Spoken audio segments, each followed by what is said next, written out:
Good evening, जय हिंद सभी को। मेरी आवाज आ रही? बताएं। Good evening sir. Hashmi ji, Neha ji, Sonali good ji, evening sir.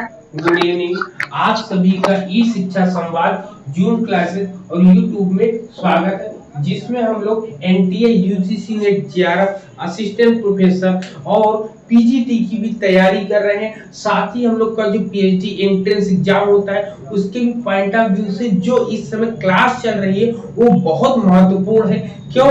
क्योंकि जब एक पीएचडी एंट्रेंस एग्जाम देने हम जाते हैं तो ढेर सारे प्रश्न, हमारे ढेर सारे क्वेश्चन जो हैं, मोस्टली क्वेश्चन हमारे रिसर्च से ही आते हैं। फिर इसके बाद जो प्रपोजल भी बनाना पड़ता है, तो प्रपोजल में भी जो है रिसर्च के स्टेप्स को, रिसर्च को ही फॉलो करते हैं। इसलिए आप लोग, जो लोग भी इस क्लास को कर रहे हैं, देख रहे हैं, काफी यूजफुल होने वाली है। लेकिन आज से जो टॉपिक हम लोग स्टार्ट करने वाले हैं वो टॉपिक और भी महत्वपूर्ण और भी इंपॉर्टेंट वे रोल करेगा आपके रिसर्च में। कह सकते हैं कि रिसर्च को पूरा करने के लिए या रिसर्च का बेस जो बनता है वो जो आज टॉपिक पढ़ाएंगे उस टॉपिक से रिलेटेड होगा। ठीक है, तो चलिए, इससे पहले आप लोगों से एक सूचना पाना चाहते हैं कि जो वीडियो मैंने अभी डाला है, क्या यूनिट 7 का वीडियो आपको मिला कि नहीं मिला? बताओ। सर अभी उसको मतलब देखे नहीं है, देख लिए हाँ, कि उसको भेजे देख सर, लीजिएगा। देखे नहीं है अभी समय रहते सर, आप देख देखेंगे लीजिएगा। सर। अभी क्या करेंगे, केवल 2 वीडियो में सेक्शन ए आपका कंप्लीट हो जाएगा। फिर उसी प्रकार सेक्शन बी को भी कंप्लीट करेंगे। मतलब तो सर टोटल हमारे 6-7 डाउट वीडियो क्लियर में कैसे आपकी होंगे? एक यूनिट कंप्लीट हो जाएगी आपकी। सर हमारे डाउट कैसे क्लियर होंगे उस डाउट कैसे क्लियर होंगे यूनिट बता में? देता हूँ। आप जब वीडियो देखिएगा, कॉपी पेन लेके बैठिएगा, जो डाउट्स होंगे डाउट्स को अलग लिखिएगा, नोट्स अपने अलग बनाते जाइएगा और मुझे अपने डाउट्स को भेज दीजिए, व्हाट्सअप कर दीजिएगा। ठीक, तो हम उसको बता देंगे आपको। क्लियर? जी सर। हाँ, कॉपी पेन लीजिएगा। जैसे आज मैंने वीडियो डाला है, इस क्लास को करने के बाद आधा घंटा और आप दीजिएगा अपने आप को और उस क्लास को कंप्लीट करिएगा और मुझे क्वेश्चन, जो जो क्वेश्चन आपके बने हो वो क्वेश्चन मुझे भेज दीजिएगा, हम उसको बता देंगे आपको। ठीक है, चलो। जी तो सर। आज हम लोग डिस्कस करने वाले हैं वेरिएबल के। सबसे पहले यूनिट कौन सी चल रही? यूनिट 6 चल रही है। ठीक है, अब हम लोग की यूनिट 3 यूनिटें एक साथ चल रही हैं। साइकोलॉजी उधर अलग चल रही है। साइकोलॉजी में मैं आपको बता दूं, सुबह वाली साइकोलॉजी क्लासेस आप लोगों ने देखी कि नहीं देखी, बताओ। सर देख लिए सर। देख लिया ना। अब उसमें अभी हम लोगों ने सिग्मंड फ्राइड के बारे में पढ़ा था आज सुबह। उसमें डिफेंस मैकेनिज्म अभी हमने नहीं पढ़ा है। कल की डेट में हम लोग डिफेंस मैकेनिज्म पढ़ेंगे सुबह, और कार्ल रोजर्स पढ़ेंगे, मेंटल हेल्थ एंड हाइजीन। ये 3 टॉपिक्स कल की मॉर्निंग में हम लोग डिस्कस करेंगे। ठीक, तो मॉर्निंग वाली क्लास में भी आप लोग जरूर प्रेजेंट रहो। चलो, अब सबसे पहले यूनिट 6 है। यूनिट 6 में इससे पहले हम लोगों ने रिसर्च क्या होता है, साइंटिफिक मेथड क्या होता है, और रिसर्च के टाइप कितने होते हैं, क्वालिटेटिव रिसर्च क्या होता है, क्वांटिटेटिव रिसर्च क्या होता है, और एक्सपेरिमेंटल रिसर्च डिजाइन के बारे में हम लोगों ने पढ़ा। सब कुछ हम लोगों ने उधर पढ़ लिया। अब आता है इसके इंटरनल पार्ट्स की बात, जिसमें सबसे पहला पॉइंट आता है वेरिएबल। क्या आता है? वेरिएबल। ठीक है, वेरिएबल इसको बोलते हैं चर। ठीक है, चर जो चरता हो, चर को अब समझना है तो चर को समझने के लिए हम लोग के कंसेप्ट एकदम क्लियर हो जाएंगे अगर हम लोग ने वेरिएबल्स को पढ़ लिया तो। अब चलिए, वेरिएबल्स के बारे में आप लोग भी थोड़ा बहुत जानते होंगे, तो सबसे पहले आप लोगों के पॉइंट्स को लेते हैं, फिर उसके बाद हम लोग आगे की ओर बढ़ेंगे। क्लियर? चलो, सेक्शन बी। और मैं बता दूं, यहाँ पर 6 का सेक्शन बी स्टार्ट हो गया है, सभी लोग ध्यान दीजिएगा। ठीक है, चलो अब वेरिएबल्स की 1 बाय 1 आप लोग जिनको भी इस पे आता हो, कुछ भी आता हो इसके बारे में, तो मेरे साथ शेयर करो अपनी बातों को। बताओ। सर बोले? हाँ बिल्कुल, इसलिए तो बोल रहे हैं कि बोलिए आप लोग। जी सर। सब मतलब चर से हम मतलब किसी चीज को ऐसा जान सकते हैं, जिस चीज का घटना हो, कोई वस्तु या चीज हो, उसमें जो गुण होते हैं सर, या तो वो क्वालिटेटिव होते हैं या क्वांटिटेटिव होते हैं। जब उसको हम माप सकेंगे तो उस चीज को हम वेरिएबल बोलते हैं। हाँ, जिस भी चीज को हम माप सकें उसको हम वेरिएबल बोलते हैं, सीधी सी डेफिनेशन।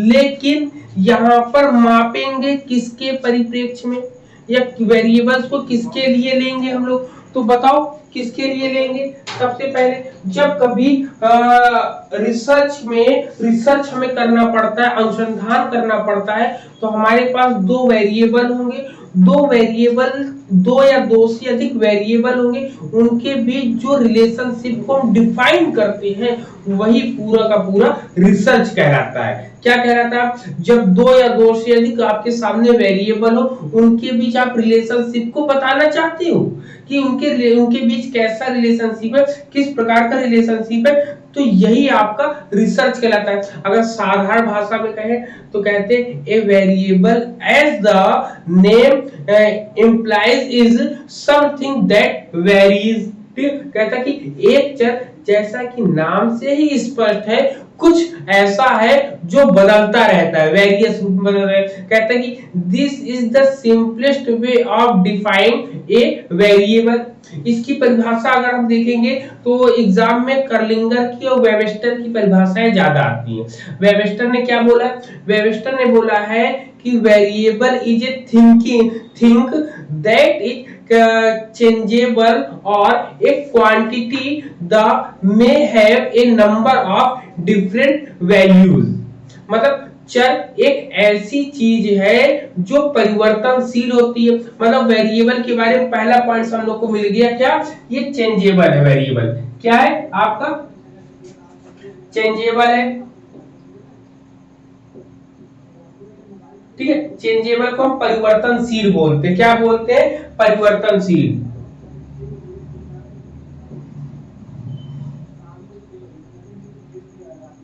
परिवर्तनशील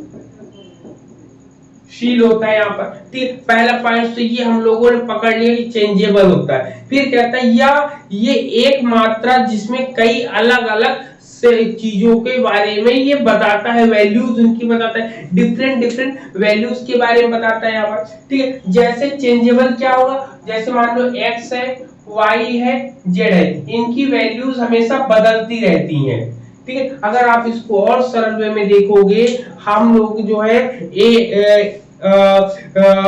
आपका दो घातीय सूत्र पढ़ते हैं, A X square plus B X plus C, जिसमें सी को हम लोग क्या बोलते हैं, कांस्टेंट बोलते हैं, जो अपरिवर्तनशील रहता है। लेकिन एक्स और वाई जो है वो परिवर्तनशील रहते हैं, उनके मानों में, उनके वैल्यूज में हमेशा डिफरेंट वैल्यूज आती हैं, इसीलिए बहुत ढेर सारी चीजें बनती हैं उसमें। क्लियर है, पॉइंट इतना बताओ सबसे पहला। जी सर। तो सर दूसरे पॉइंट में क्या लिखेंगे कि मतलब वैल्यू ये चेंज करता रहता है या वैल्यू हमेशा चेंजेबल रहती है, इसमें लिखेंगे वैल्यू चेंजेबल रहती है, डिफरेंट वैल्यू होते हैं, ये डिफरेंट नंबर होते हैं, ठीक है, क्वांटिटी के आधार पे। सबसे पहले अब इसमें वैल्यूज जब हम पढ़ेंगे तो इसमें सबसे पहले इसके कंसेप्ट को पढ़ेंगे। क्या पढ़ेंगे, इसके कंसेप्ट को पढ़ेंगे। अब इसके कंसेप्ट क्या है, यह बोलेंगे संकल्पना क्या है इसकी, ठीक है। कंसेप्ट क्या या संकल्पना क्या, तो कंसेप्ट में कहता है कि the word concept gives a vivid picture on something which help to understand the category and diversity of particular related pragmatic phenomenon. मतलब शब्द इस शब्द की अवधारणा से अगर हम समझते हैं, कंसेप्ट की अवधारणा को और हम समझना चाहते हैं, तो किसी भी चीज या किसी भी ऐसी चीज को हम देखकर उसके बारे में, उससे संबंधित कुछ व्यावहारिक घटनाओं के बारे में उससे जोड़ने लगते हैं, मदद करने लगते हैं। लेकिन यहाँ पर कंसेप्ट का मतलब क्या होता है, तो कंसेप्ट में सबसे पहले होता है कि हम अपने माइंड में कोई ना कोई चीज सोचते हैं। जब कभी कोई चीज सोचते हैं तो सोचते सोचते एक सिस्टमैटिक वे में सोचना शुरू करते हैं ना, तो उसको बोलते हैं बिल्डिंग। क्या बोलते हैं,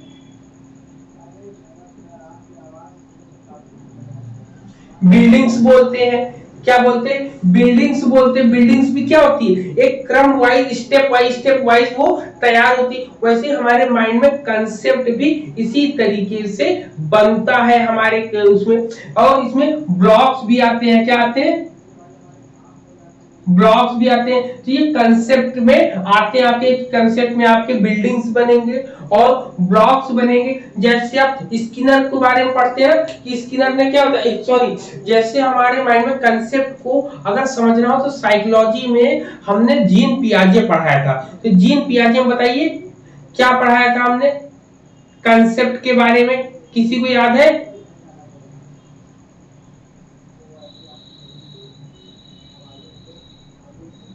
बोलिए। स्कीमा पढ़ा था कि नहीं पढ़ा था, बताओ। जी सर। जी sir. Schema, accommodation, adaptation. Schema को ही यहाँ पर हम लेके चलेंगे, क्योंकि जो हमारे माइंड में जो कंसेप्ट बनता है वो एक बिल्डिंग के आकार बनता है। तो स्कीमा में भी क्या होते हैं, आप में माइंड का मैप बनता है, माइंड में आपके मैप बन जाता है। तो जो मैप बनता है वो कंसेप्ट को क्लियर करने के लिए ही बनता है यहाँ पर, ठीक है, बनता है यहाँ पर, जिसमें जनरलाइजेशन हो जाता है, जनरलाइज हो जाता है, ठीक है, जनरलाइज हो जाता है यहाँ पर। क्लियर है, इतने पॉइंट समझ में आ रहा है, ये बताओ समझ में आया ये पॉइंट कि कंसेप्ट क्या होता है, कंसेप्ट के बारे में हम समझ गए, आप समझ गए? जी सर। सर मतलब इसमें माइंड मैपिंग करते हैं ना, मैपिंग करते हैं, ठीक है, और जनरलाइज अब्स्ट्रैक्ट करते हैं, ठीक होगा। फिर इसके बाद एक तीसरा पॉइंट इसी में दिया है आपका, वेरिएबल। सबसे पहले आप वेरिएबल्स को पढ़ेंगे से यूनिट बी में। यूनिट बी में सबसे पहले हमने वेरिएबल्स को पढ़ा, वेरिएबल्स को पढ़ा है हम लोगों ने, ठीक है। वेरिएबल्स के बाद इस पे कंसेप्ट को हम लोग को पढ़ना था। कंसेप्ट के बाद हम लोगों ने क्या पढ़ा, कंस्ट्रक्ट पढ़ना है, ठीक। कंस्ट्रक्ट क्या होगा, कंस्ट्रक्ट को हम लोग हिंदी में क्या बोलते हैं, कंस्ट्रक्ट मतलब निर्माण करना, निर्माण सर संकल्पना बोलते हैं, आई थिंक कंस्ट्रक्ट को संकल्पना हो जाता है। सर बुक्स में तो वही दिया रहता है सर, कॉन्सेप्ट को संप्रत्यय बोलते हैं सर, उसमें लिखा हुआ है। और जो वो जो अरुण कुमार सिंह का बुक है सर, संप्रत्यय बोलते हैं। कंस्ट्रक्ट मींस होता है संकलन, कंस्ट्रक्ट मींस होता है बनना, ठीक है, संकलन होता है या बनना होता है, construct means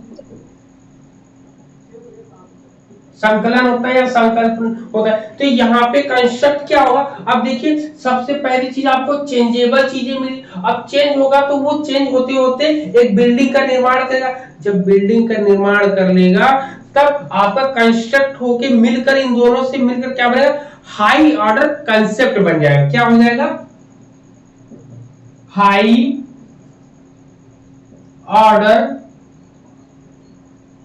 concept. High order concept ऐसे नहीं बनता, जब आपको वेरिएबल्स मिलते, दो लोगों के बीच में आप रिलेशनशिप को बताना शुरू करते हैं, तो बताते बताते आप उनके स्ट्रक्चर को पूरा का पूरा समझते हैं। स्ट्रक्चर को समझने के बाद जब आप बता देते हैं तब आप उसके कंस्ट्रक्ट उसको बनाना शुरू कर देते हैं, ठीक है। तो जब बनाना शुरू करेंगे, जब आपका मेंटल लेवल हाई हो जाएगा तभी आप किसी भी चीज को बना सकते हैं, ठीक है, तभी आप किसी भी चीज को बना सकते हैं। कहते हैं बनाना बहुत मुश्किल होता है, बिगाड़ने में तो एक चुटकी में हो जाए। जैसे बिल्डिंग्स बनती हैं, घर की इमारतें बनती हैं, तो घर की इमारतों को बनाने में बहुत ज्यादा चीजों लगती हैं, लेकिन बिगाड़ने में क्या लगता है, एक जेसीबी बुलाओ और पूरा का पूरा ध्वस्त करा दो।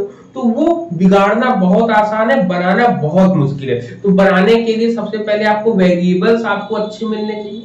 दूसरा आपको कंसेप्ट, आपके माइंड में कंसेप्ट अच्छे होने चाहिए, जो भी चीजें बनी हो।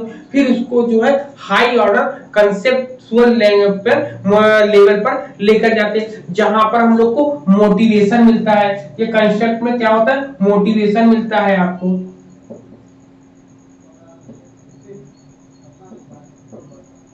ठीक, मोटिवेशन मिलता है यहाँ पर आपको। क्लियर है ये पॉइंट? बताओ इतनी चीजें क्लियर है सबको? क्लियर है? जी सर। जी सर। जी सर। ठीक, अब बात आती है, जब इतनी चीजें हम लोगों ने पढ़ ली तो अब इसके बाद आएगा टाइप्स ऑफ वेरिएबल, चर के प्रकार। जो आपके चर इसमें दिए, अब चर के प्रकार को हम लोग यहाँ पर देख लेते हैं। चलो, अभी तो हम लोग एंटर कर रहे थे, अभी तो क्या जान रहे थे कि क्या क्या चीज होती है। हाँ सर, जो वैल्यू चेंजेबल होते हैं वो क्वालिटी आपने बताया है कि क्वालिटी के आधार पे, वो किसी के आधार पर भी वैल्यू चेंज हो सकती है ना। वैल्यू को चेंज होने के लिए क्वालिटेटिव क्वांटिटेटिव दोनों वे में वो बताते हैं आपको। वैल्यू किसी की इथिक्स बदल रही है, नैतिकता कैसे बदलती है? जब अवधारणाएं, एक अवधारणाएं दूसरी अवधारणाओं से मिलती है, एक कंसेप्ट दूसरे कंसेप्ट से मिलता है, तब जाके वो चेंजेस होते रहते हैं। तो अब हम सबसे पहले लिखेंगे types of variable. Types of variable,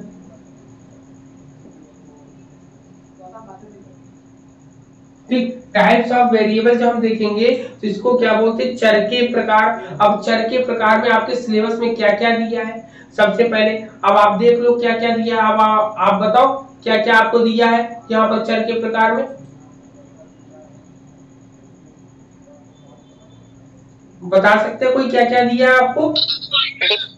sir, dependent, independent, independent, dependent, moderate,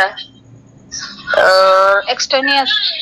सबसे पहले एक्सट्राविनियस, ठीक है, म्यूट कर दीजिए अपने आपको। सबसे पहले इंडिपेंडेंट दिया है, दूसरा आपको डिपेंडेंट दिया है,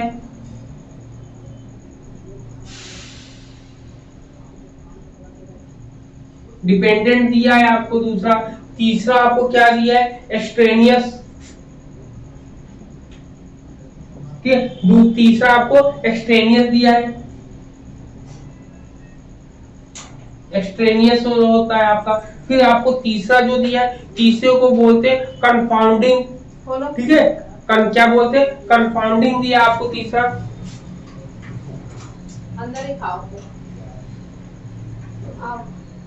हेलो, एक्सट्रेनियस जी सर। एक्सट्रेनियस को फिर हम लोग इंटरवेनिंग आता है आपका। सर कंफाउंडिंग को इंटरवेनिंग बोलते हैं ना? हाँ, इंटरवेनिंग है। इंटरवेनिंग को ही हम लोग कंपाउंडिंग भी बोलते और एक हैं। मॉडरेट। क्या बोलते हैं? उसके बाद सर मॉडरेट, कंफाउंडिंग। कंफाउंडिंग बोलते हैं हम लोग। और लगा दो यहाँ पे, ठीक है। यहाँ पर ये हो गया। फिर इसके बाद लास्ट वाला एक जो आपके सिलेबस में दिया, मॉडरेटर। क्या दिया? मॉडरेटर। Moderator sir.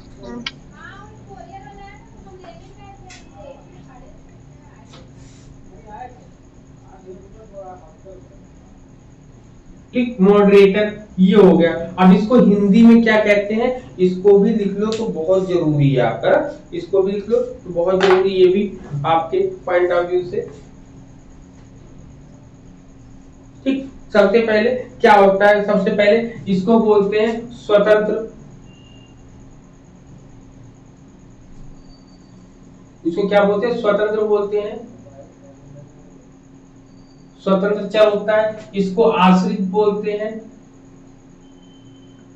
आश्रित चर हो जाता है ये। और एक्सटेनियस वेरिएबल को हम लोग क्या बोलते हैं? बताओ। एक्सटेनियस वेरिएबल को हम लोग बाह्य चर बाह्य चर बोलेंगे सर, बाह्य चर बोलेंगे। बाह्य चर। और इंटरवेनिंग या कंफाउंडिंग को हम लोग क्या बोलेंगे? इंटरवेनिंग या कंफाउंडिंग को मध्यवर्ती चर बोलते हैं। मध्यवर्ती चर। हाँ, मध्यवर्ती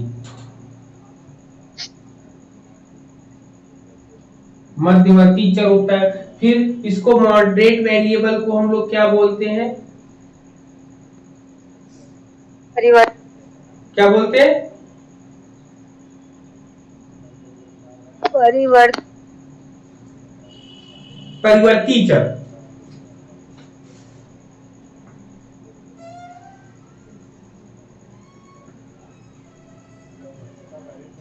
परिवर्ती चर होता है। ठीक है, ये होता है आपका, जिसमें सबसे पहले हम लोग स्वतंत्र चर के बारे में डिस्कस करेंगे। अब इंडिपेंडेंट वेरिएबल क्या होता है, अभी इससे पहले जब हम लोगों ने एक्सपेरिमेंटल रिसर्च पढ़ा था, रिसर्च डिजाइन पढ़ी थी, तो उसमें ट्रीटमेंट हम लोग देते थे ना, तो ट्रीटमेंट किसको देते थे बताओ भाई? किसी में जोड़ तोड़ आपको करना होगा तो आप किसको करोगे? सर आश्रित को सर इस इंडिपेंडेंट वेरिएबल को आंतरिक चर की बात नहीं होती है, आंतरिक चर में कभी भी जोड़ तोड़ नहीं करते, जैसे मैंने डिपेंडेंट और इंडिपेंडेंट को किया था, तो आप स्वतंत्र चर इंडिपेंडेंट चर। हाँ, तो हमेशा ट्रीटमेंट इंडिपेंडेंट वेरिएबल को ही देते हैं। किसको देते हैं? तो ये ट्रीटमेंट होगा इसमें। सर इंडिपेंडेंट जो होता है वो हमारा टीचर होता है ना एक तरीके से।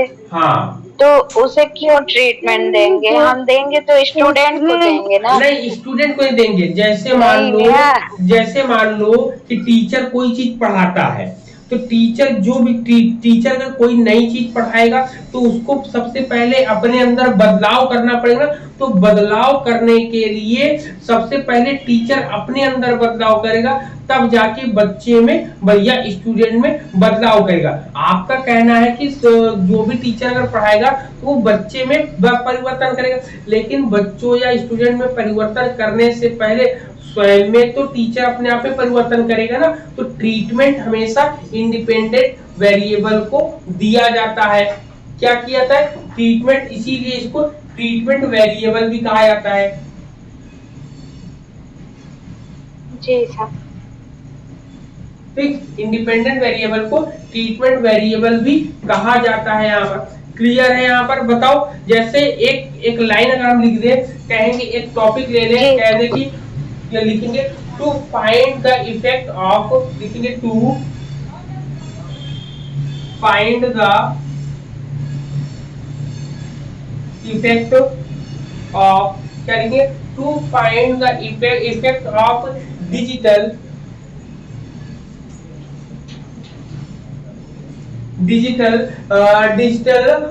टीचिंग, digital teaching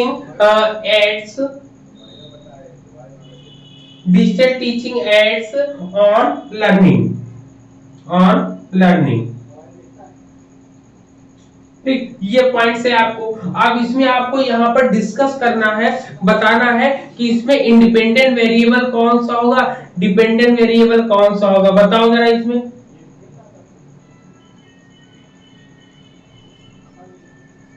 क्या होगा? डिजिटल टीचिंग एड से कोई वेरिएबल हो जाएगा, पहला एक, और दूसरा हो जाएगा लर्निंग हो जाएगी। ये दो वेरिएबल है। अब बताओ किस पर किसका प्रभाव पड़ेगा?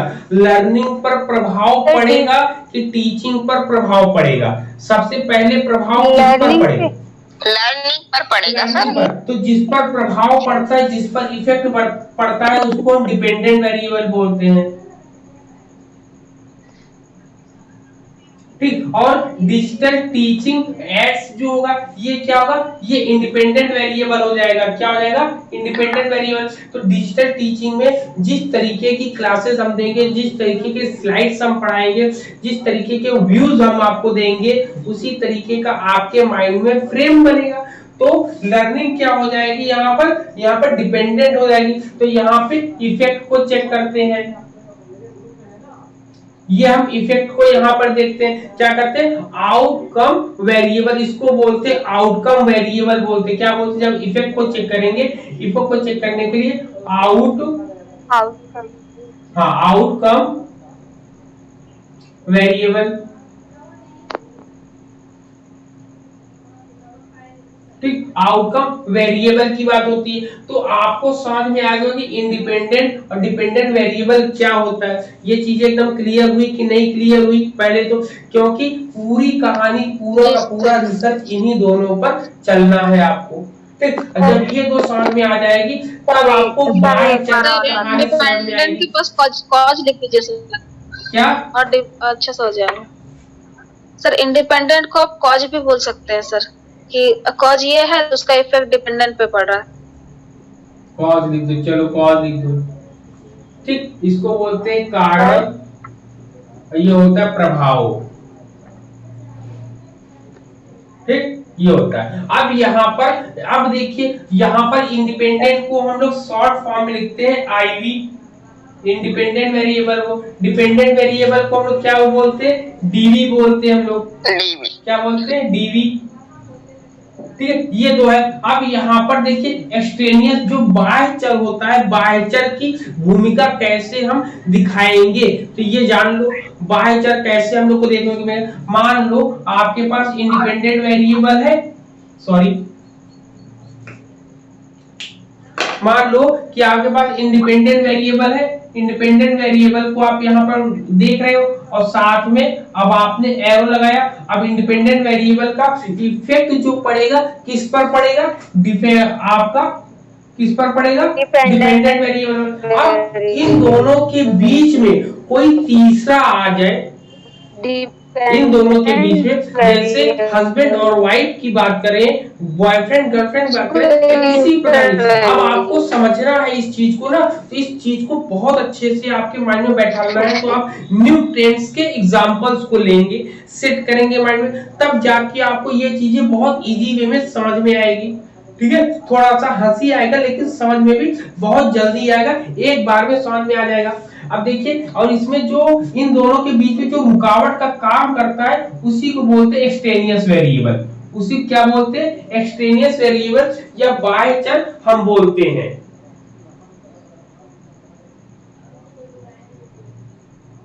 ठीक है, अब यहाँ पर बात आती है, इसको जो हम ये दिख रहा है इसको बोलते, इसको हम लिख सकते हैं कि एक्सट्रेनियस वेरिएबल को हम डायरेक्ट ऑब्जर्व कर सकते हैं। क्या कर सकते हैं,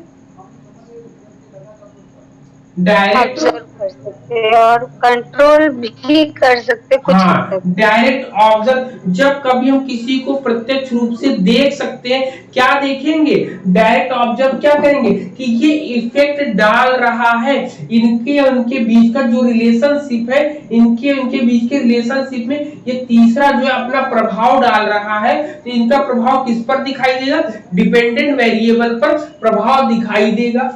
ठीक है, फॉर एग्जाम्पल रिलेशनशिप में ही आप ले लो, दो रिलेशनशिप के बीच में अगर कोई तीसरा इंटरफेयर करता है तो डायरेक्ट ऑब्जर्व हम उसको कर सकते हैं ना कि इफेक्ट पड़ता है। हम दिन ब दिन देखेंगे डिपेंडेंट वेरिएबल में कहीं ना कहीं तो प्रभाव हो रहा है, उसके उठने, उसके बैठने, यहाँ तक कि उसके बोलने और बात करने में भी हम लोग को फर्क दिखाई देता है। तो हम लोग के माइंड में तुरंत क्लिक हो जाता है, हो ना हो कोई तीसरा वेरिएबल जरूर आया। अब तीसरा वेरिएबल को हम बाह्य चर बोलते हैं। अब इसमें यह भी कहा गया है जब अभी भी कोई तीसरा वेरिएबल आता है तो तीसरे वेरिएबल को हम भगा सकते कि नहीं भगा सकते, हटा सकते कि नहीं हटा सकते। आई मीन कहने का मतलब है जैसे अभी सविता जी कह रही हैं तो इसको हम कंट्रोल कर सकते हैं। क्या कर सकते हैं, इसको कंट्रोल कर सकते हैं, कंट्रोल कर सकते सर हैं। ये हमारा जो है क्या कहते हैं इसको, एक्स्ट्रावीनियस जो चर होता है, ये सर करिकुलम आ जाएगा जब टीचर और स्टूडेंट के बीच करिकुलम आ जाता है। ये एग्जांपल नहीं, आपको मैं आपको एक एग्जांपल बहुत अच्छा बता रहा हूँ, जो एग्जांपल अगर आप बहुत समझ जाओगे मेरे एग्जांपल को। ठीक है, अब आगे इसमें देखिए कि इसमें एक्सट्रेनियस वेरिएबल होता है जो बाह्य चर के रूप में काम करता है।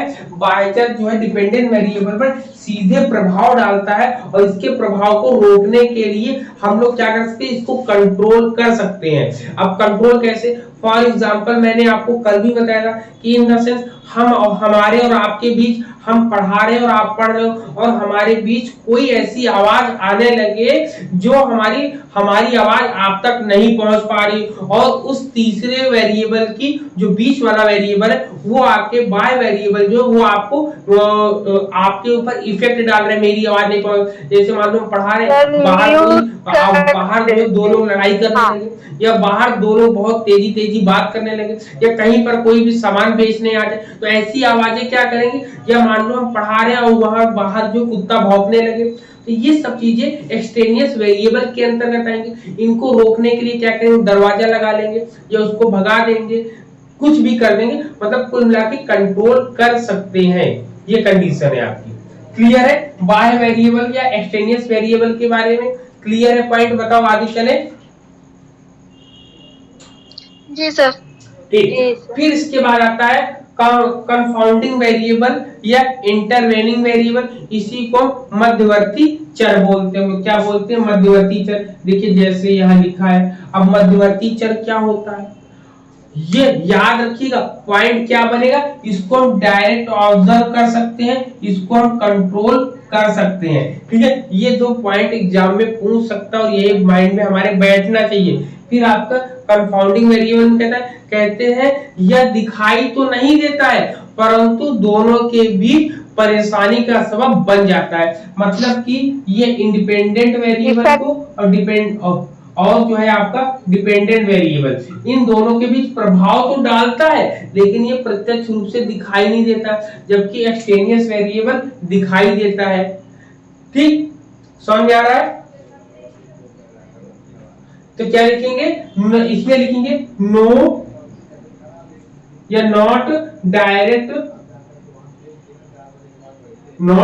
ऑब्जर्व। ठीक है, नॉट डायरेक्ट ऑब्जर्व करेंगे इसको, और इसको जो है हम लोग कंट्रोल नहीं कर सकते हैं। क्यों? क्योंकि जब दिखाई नहीं देगा तो कंट्रोल नहीं कर सकते, इसको कंट्रोल नहीं कर सकते। क्यों नहीं कर सकते? क्योंकि इसमें जो प्रभाव पड़ेगा उस प्रभाव वो इफेक्ट जो है हमें दिखाई नहीं देगा।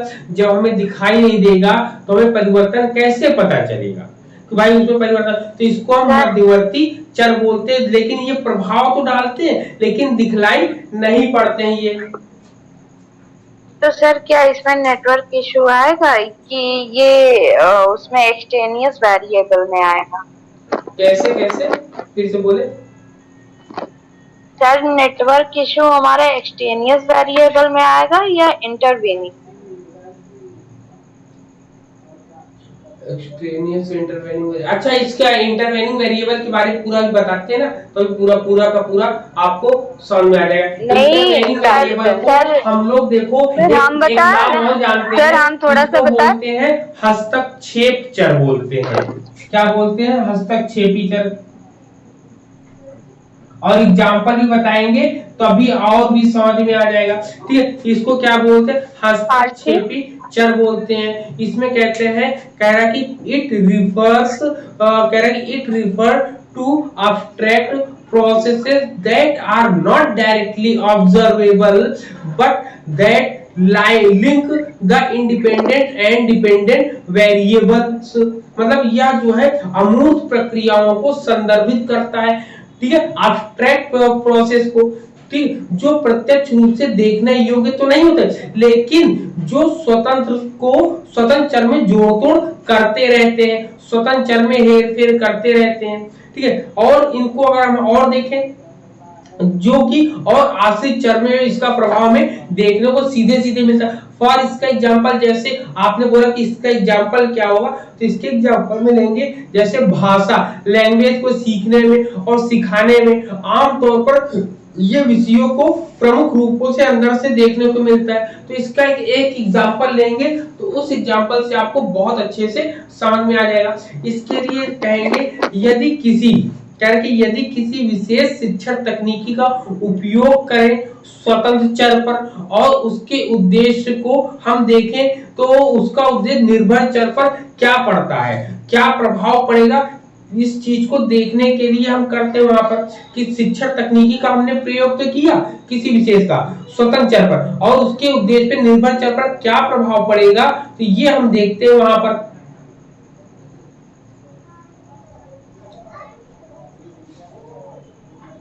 सर एक मैं बताऊं? हाँ बोले। हाँ, जैसे कि आप क्लास ले रहे हो और हम आपकी क्लास को अटेंड कर रहे हैं, ठीक है, तो ये तो आपने जो हमारी क्लास ली, आप यहाँ पे इंडिपेंडेंट हो गए और हम आपके ऊपर, हमारी जो लर्निंग हो रही है वो डिपेंडेंट वेरिएबल हो गया। उसके बाद इसी में मान लीजिए तीसरा कोई अगर बोलता है तो आप क्या करते हो, उनको म्यूट कर देते हो ताकि वो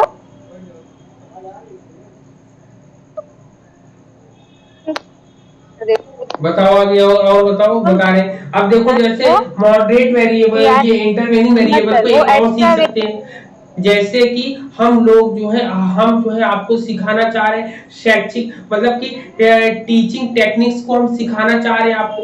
अब टीचिंग टेक्निक्स को हमने कैसे सीखा है, हम आपको जब सिखा रहे हैं तो उसके भी आपका इंटरवेनिंग वेरिएबल क्या होगा, लैंग्वेज होगा। मतलब भाषा सीखने की जो प्रक्रिया होगी उसमें जो भी चीजें हम करते हैं वही आपका हस्तक्षेपी या इंटरवेनिंग वेरिएबल वो कहते हैं। कभी कभी ये मॉडरेट वेरिएबल के तरह दिखाई देता है, ठीक है, मॉडरेटर वेरिएबल की तरह दिखाई देता है। अब इसको हम इंटरवेनिंग वेरिएबल को हस्तक्षेपी चर इसलिए कहते हैं क्योंकि ये हमें इसका सटीक या सही तरीके से हम लोग इस पर ऑब्जर्व नहीं कर पाते या नहीं कह पाते हैं कि ये सीधे सीधे उस पर प्रभाव डाल रहा है, ठीक है। तो हो सकता है कि भाई प्रभाव डालता हो कि नहीं डालता हो।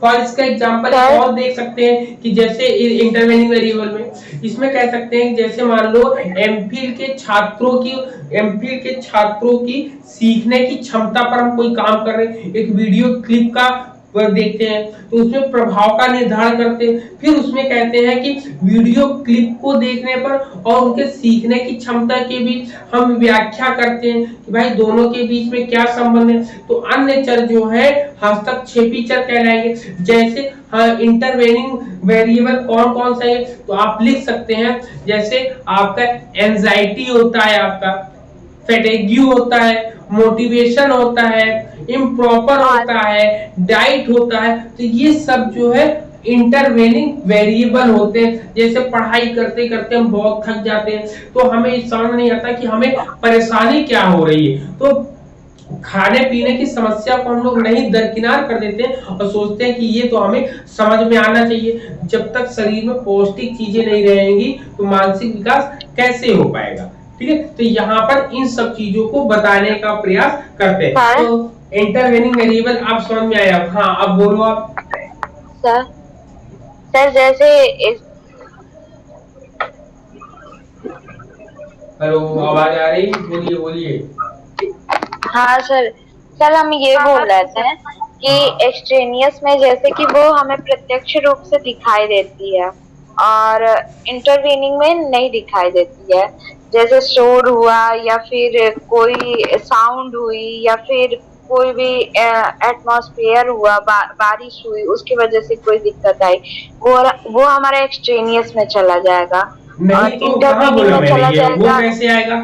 जैसे शोर हो रहा है, कोई वॉइस कर रहा है तो ये तो हमें सुनाई दे रहा है ना, हम इसको ऑब्जर्व कर सकते हैं, तो ये आपका एक्सटेनियस वेरिएबल में आएगा। इसमें आपकी चिंता, जैसे मान लो हम आपको पढ़ा रहे हो और आपके घर में कोई प्रॉब्लम, सुन लो आपके घर में कोई प्रॉब्लम चल रही है तो ये हमें नहीं पता चलेगा ना कि हम जो टीचिंग कर रहे हैं, हम जो पढ़ा रहे हैं, क्या वो सीधे वे में आपके पास जा तो रही है, लेकिन आप उसको सही तरीके से एक्सेप्ट नहीं कर पा रहे। क्यों? क्योंकि आपके माइंड में अदर चीजें चल रही हैं। तो यहाँ से ट्रांसफर तो सही हो रहा है लेकिन कोई और चीज है जो आपको रुकावट कर रही है। तो ये तो इंडिपेंडेंट वेरिएबल को नहीं पता होगा ना कि डिपेंडेंट वेरिएबल पर किस प्रकार का प्रभाव पड़ रहा है। लेकिन वहीं पर साउंड होगा, वहीं पर दो लोग बातें करेंगे या कुछ और भी चीजें होगी तो इंडिपेंडेंट वेरिएबल को, स्वतंत्र चर को पता चल जाएगा ना कि भाई ये कहीं ना कहीं तो गड़बड़ कर रहा है मेरे काम में, कहीं ना कहीं समस्याएं तो पैदा कर रहा है। इसलिए आपको इन दोनों में डिफरेंस देखने को मिल जाएगा आपको। सर हम वही बोल रहे थे कि जो साउंड वगैरह होता है वो हमारा एक्सट्रेनियस में चला जाता है। हाँ, और जैसे हमारा मूड ऑफ हुआ या फिर हम किसी बात को लेके हमारा दिमाग कहीं और है, आप पढ़ा रहे हैं, मेरा मन उसमें नहीं लग रहा है, वो इंटरवेनिंग में चला जाएगा। तो जो हमारा नेटवर्क इशू होता है तो वो क्या एक्सट्रेनियस में जाएगा या इंटरवेनिंग? वो आपका इंटरवेनिंग में आ जाएगा, एक्सट्रेनियस में जाएगा। सर एक्सट्रेनियस में क्यों जाएगा सर? हाँ एक्सट्रेनियस में, क्योंकि जब नेटवर्क इशू होगा तो हमारा कम्युनिकेशन चीजें जो हम टीचिंग करेंगे वो आपके पास जाएगी नहीं, तो तुरंत मुझे पता चलेगा कि नहीं। मतलब कि इंडिपेंडेंट वेरिएबल को पता चल जाए तो वो आपका एक्सट्रेनियस है। इंडिपेंडेंट वेरिएबल को ना पता चले तो वो इंटरवेनिंग वेरिएबल है आपका। क्लियर है पॉइंट सबको? जी सर। ठीक, चल तो यहाँ पर इतनी चीजें हो गई। अब यहाँ पर एक और एग्जांपल सर मॉडरेट क्या होता है? क्या चीज? सर मॉडरेट का छूट क्या है? अभी हाँ मॉडरेट में बताया ही कहाँ से छूट जाएगा, बताने तो दो हमें। ठीक, अब मॉडरेट में क्या आएगा? मॉडरेट में क्या होता है? मॉडरेट बिल्कुल इसके मध्यवर्ती चर के समान होता है। मतलब इसको हम कह सकते हैं सेकेंडरी इंडिपेंडेंट वेरिएबल। क्या बोलते हैं इसको? बोलते हैं सेकेंडरी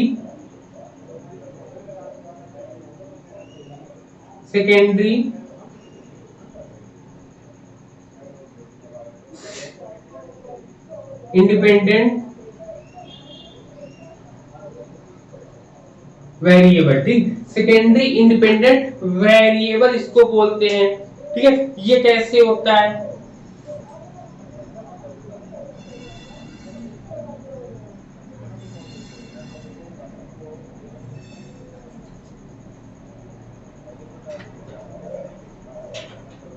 हेलो, हाँ, ये जो होता है ये कभी कभी क्या करता है, जब इंडिपेंडेंट वेरिएबल का पूरा प्रभाव ये खत्म कर देता है, तो ये कैसे पॉसिबल होता है, हो सकता है? तो जैसे आप बता सकते हो प्रीवियस एक्सपीरियंसेस जो होते हैं वो इंडिपेंडेंट वेरिएबल पर हावी हो जाते हैं। क्या होते हैं? जैसे प्रीवियस एक्सपीरियंस होता है, प्रीवियस एक्सपीरियंस। प्रीवियस एक्सपीरियंस जो होता है वो आपका मॉडरेट वेरिएबल के अंतर्गत आता है आपका। ठीक है, मॉडरेट वेरिएबल्स के अंतर्गत आता है आपका। क्लियर है यहाँ पर? बताओ सबको, इतने पॉइंट्स क्लियर है? सर मॉडरेट का नहीं समझ में आ रहा। मॉडरेट वेरिएबल में कहता है कि जब कभी कोई मान लो सही तरीके से काम कर रहा हो, लेकिन जैसे मान लो कि एक टीचर है, एक क्लासरूम में वो पढ़ा रहा हो, एक नया टीचर आया कि स्कूल में, वो टीचर पढ़ा रहा हो, लेकिन जब पुराना टीचर आता है तो बच्चे जो है नए टीचर को छोड़कर पुराने टीचर की ओर आकर्षित हो जाते हैं, उन पर ही ध्यान पूरा का पूरा। मान लो आपके सामने दो टीचर्स खड़े हो और आप जिससे पहले पढ़ चुके, जिसको एक्सपीरियंस ज्यादा हो, जिसको अनुभव ज्यादा हो, आप उसको चुनना पसंद करोगे, उसके इफेक्ट को लोगे, कि जो अनएक्सपीरियंस्ड है कि उसके इफेक्ट को लोगे। तो यहाँ पर यही बोला जाता है, जो प्रीवियस एक्सपीरियंस वाला होता है उसी को यहाँ पर इंडिपेंडेंट वेरिएबल माना जाता है, उसी के प्रभाव यहाँ पर ज्यादा पड़ने की संभावना रहती है। ऐसा भी बोल सकते हैं सर, ऐसा भी बोल सकते हैं जैसे आप पढ़ा रहे हैं सर, पढ़ाते पढ़ाते कोई पर्सन आया और अचानक से आप पढ़ा रहे हैं तो हम लोग की लर्निंग हो रही है, बीच में कोई एक ऐसा टॉपिक आ गया जिससे उसका डायरेक्शन ही चेंज हो गया। हाँ, डायरेक्शन चेंज, फिर वो इसको मॉडरेट वेरिएबल बोलते हैं। किसी और टॉपिक पे चले जाना। जैसे आप पढ़ा रहे हैं सर, पढ़ाते पढ़ाते पढ़ने वाली चीजें हो रही, उसके बाद किसी ने अपने घर का कोई टॉपिक स्टार्ट कर दिया, तो लर्निंग कुछ और हो रही थी और हम लोग कुछ सोशल कॉन्टेक्स्ट में कुछ और पढ़ना स्टार्ट कर दिया। तो ये आपका मॉडरेट वेरिएबल होता है, जो इंडिपेंडेंट वेरिएबल को पूरी तरह से चेंज कर देता है, उसका डायरेक्शन ही चेंज कर दिया और हम लोग कहीं और जाते उसका फ्लो चेंज हो गया और तो उसका स्ट्रेंथ कम कर दिया, सिंपली हम बोल सकते हैं। मॉडरेट होता है कि मॉडरेट का मतलब होता है रास्ता बदल देना, ठीक है, दिशाएं बदल देना, उसी के पॉइंट ऑफ व्यू से ले लेंगे तो ये आपको समझ में आ जाएगा। अब क्लियर हो गया सबको? तो जी सर, तो इसमें कोई घटना होने पे भी ये चेंज हो जाता है कि केवल किसी के इंटरप्ट करने पे? मतलब क्या? हाँ देखिए, मान बोले आप बोलो। वो पूछ रही है सर कि कोई घटना होने पर भी क्या चेंज हो जाएगा? तो जैसे हम कोई घटना हम लोगों ने देखा, उसको देखते देखते हम कुछ और देखने लगे, ठीक है, होता है ना, जैसे शॉपिंग करने के लिए गए, हमें एक चीज खरीदना होता है और फिर एक चीज की जगह पे हम 4 चीज खरीद लेते हैं, तो कहीं ना कहीं डिस्टर्बेंस हो गया ना, कि हमारा माइंडसेट था कि हमको एक चीज खरीद के जाना है, ठीक है, हमको वॉशिंग मशीन लेना था, साथ में हमको गीजर भी पसंद आ गया और दूसरा भी, तो हम बहुत सारे सामान खरीद लिए, तो कहीं ना कहीं हम अपने एम से भटक गए, अटक ठीक गया। है, तो वही होता है इंटीग्रेट वेरिएबल। ठीक है, हाँ हाँ, ठीक। Thank you the. क्लियर हुआ ना ये पॉइंट? चलो, तो ये आपका मॉडरेट वेरिएबल, तो यहाँ पे आपके वेरिएबल्स आपके कंप्लीट होते हैं आपके। क्लियर है? अब जी चले नेक्स्ट टॉपिक पर। हाँ सर, अभी आज मुझे नेटवर्क मिला है, प्लीज जितना है पढ़ा दीजिए। आज दिख और रहा है 5 ना? दिन के बाद हम पढ़ चलो, इसको पाए। साफ करें हम अब। जी सर, ओके। जी सर। वेरिएबल कंप्लीट कर दीजिए सर आज। हाँ, वेरिएबल हो गया। आप बचा क्या वेरिएबल में?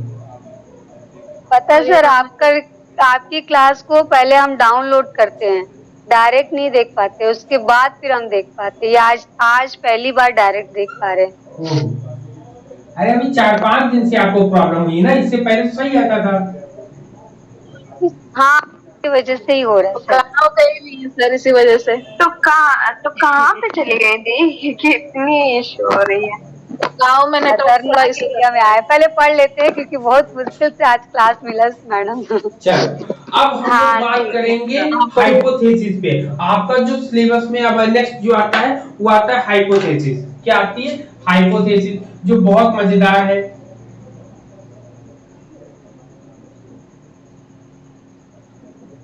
ठीक, हाइपोथेसिस, यहां से क्वेश्चन बहुत बनते हैं, बहुत उठते हैं, ढेर सारे क्वेश्चन बनते हैं यहाँ पे। तो इसलिए इसको क्या बोलते हैं? एजुकेटेड या एजुकेटर। आप लोग बताओ, आप लोग को तो खूब ढेर सारे नाम इसके पता होंगे। क्या क्या नाम इसका पड़ता है बताओ सबसे पहले। सर मुझे सिर्फ परिकल्पना ही मालूम है। इसको हम लोग परिकल्पना बोलते हैं, हिंदी में परिकल्पना बोलते हैं, परिकल्पना या प्राकल्पना। ठीक है, लेकिन इसको और नामों से जैसे आते, जैसे बोलेंगे एडवोकेटेड गेस। क्या बोलेंगे?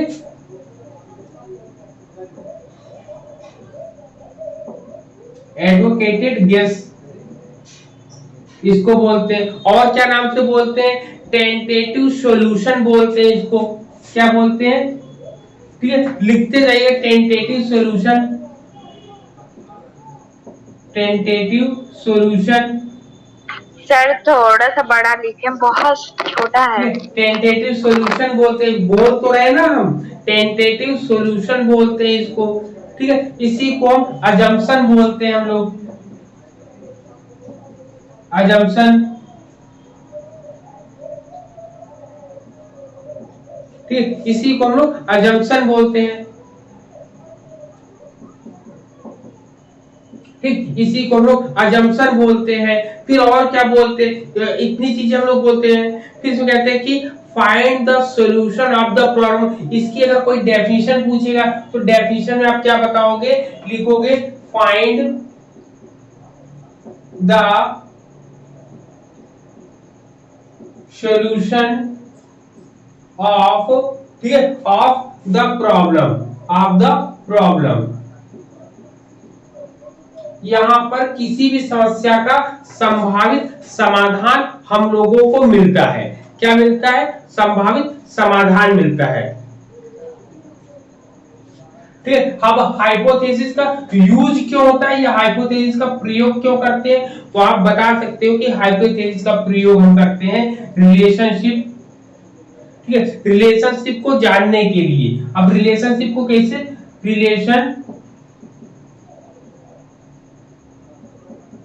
रिलेशनशिप को जानना है भाई, किसके किसके बीच जानना है? रिलेशनशिप ऑफ द, क्या है? Relationship of the variable find, variable find. ठीक, वेरिएबल फाइंड मतलब कि वेरिएबल के बीच कैसा संबंध है, इसको जानने के लिए हाइपोथेसिस बनाते हैं कुल मिलाकर। ठीक है, हाइपोथेसिस को अगर हम और डिफाइन करना चाहेंगे तो हाइपोथेसिस को हम बोलते हैं हाइपो और थेसिस। क्या बनाएंगे? एक बनता है हाइपो और दूसरा पार्ट बनता है थेसिस। ठीक, हाइपोथेसिस, हाइपो का मतलब क्या होता है? हाइपो का मतलब होता है वेरिफिकेशन। क्या होता है? वेरिफिकेशन, वेरिफिकेशन होता है। ठीक है, हाइपो का मतलब। और थेसिस का मतलब क्या होता है? स्टेटमेंट होता है। क्या होता है? स्टेटमेंट होता है आपका, ठीक है। तो ये चीजें आपको है यहाँ पर, इतनी चीजें क्लियर हो रही माइंड में, बताओ सभी को। जी सर। माइंड में क्लियर हो ना कि क्या क्या चीजें हैं आपकी। वेरिफिकेशन करना है, मतलब किसी भी कथन को वैध है कि नहीं है, यही आपका हाइपोथेसिस होता है, ठीक है। इसमें क्या होता है, इसमें और भी डेफिनेशन अगर इसको हम देखेंगे तो और भी इसमें क्या आएंगे, इसके कैरेक्टर्स क्या आएंगे, क्या इसमें वैल्यूज आएंगी, इन सब चीजों को भी देखेंगे। तो हम परिकल्पना या हाइपोथेसिस कह सकते हैं कि hypothesis are formal statement regarding the expected or prediction relationship between two or more variable in a specific population। मतलब परिकल्पना कहते हैं कि परिकल्पनाएं जो होती हैं दो लोगों के अनुमानित संबंधों में जो औपचारिक संबंध होता है उसको बताने का काम करती है, ठीक है। औपचारिक संबंध रूप होता है। फिर कहते हैं कि they are derived from either the problem statement or the research question। अब देखिए कहता है कि ये या तो समस्या का कथन कहलाते हैं या शोध प्रश्न कहलाते हैं। याद रखिएगा हाइपोथेसिस को ही हम लोग क्या कहते हैं, शोध प्रश्न, क्या कहते हैं, रिसर्च क्वेश्चन कहते हैं। क्या कहते हैं, रिसर्च क्वेश्चन बोलते हैं,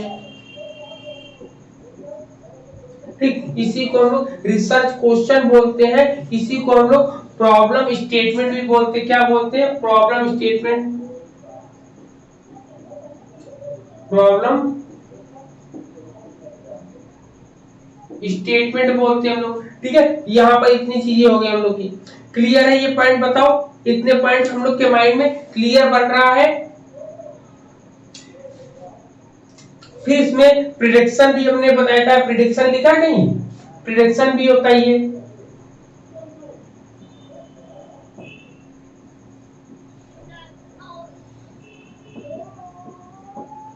ये एक तरीके का प्रिडिक्शन भी है, ठीक है, भविष्य कथन भी है, स्पेसिफिक भविष्य कथन है आपका। क्लियर है यहाँ पर, बताओ।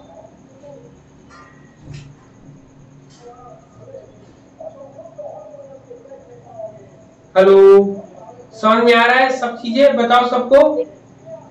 सब चीज ठीक। अब यहाँ पर अगर हम पूछा जाएगा कि इसके सोर्सेस क्या होंगे या हाइपोथेसिस को बनाने के या इकट्ठा करने के सोर्सेस क्या होंगे, तो हम लोग क्या बताएंगे, general culture in which A science development, मतलब सामान्य संस्कृति जिसमें एक जो है विज्ञान को विकसित करना होता है, या साइंटिफिक थ्योरीज में हम लिख देखते हैं इसको, एनालॉजीज में हम लोग इसको देख सकते हैं। एनालॉजी करते हैं ना, एनालॉजी में हम लोग भी हाइपोथेटिकल प्रोसेस बनाते हैं हम लोग, ठीक है। तो यहाँ पर अगर हम लोग को सोर्सेज बताना हो तो सोर्सेज में कैसे बताओगे आप, लिखोगे सोर्सेज, यहाँ सोर्सेज लिखो,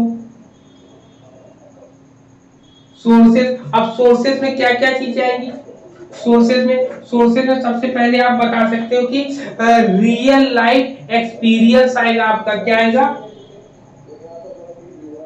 रियल लाइफ एक्सपीरियंस,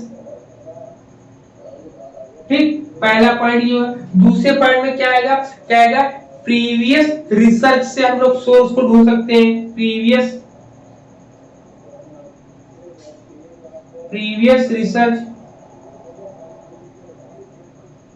रिसर्च से हम लोग जोड़ सकते हैं। फिर तीसरा एकेडमिक, फिर क्या है, एकेडमिक लिटरेचर हम लोग देखेंगे यहाँ पर,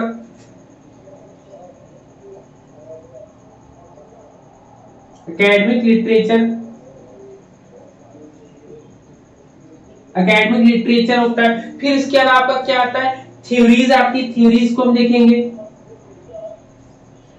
ठीक। ये सब क्या है, सोर्सेज, ये सब सोर्सेज है हाइपोथेसिस को बनाने को, कि हम तो वास्तविक जीवन की घटनाओं को लेकर जोड़कर बना सकते हैं।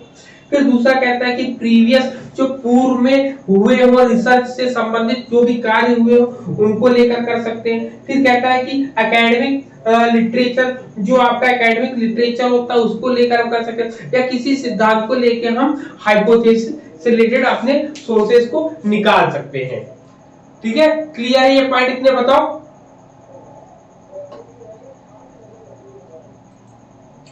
समझ में आया? बताओ इतने पॉइंट समझ में आए सबको?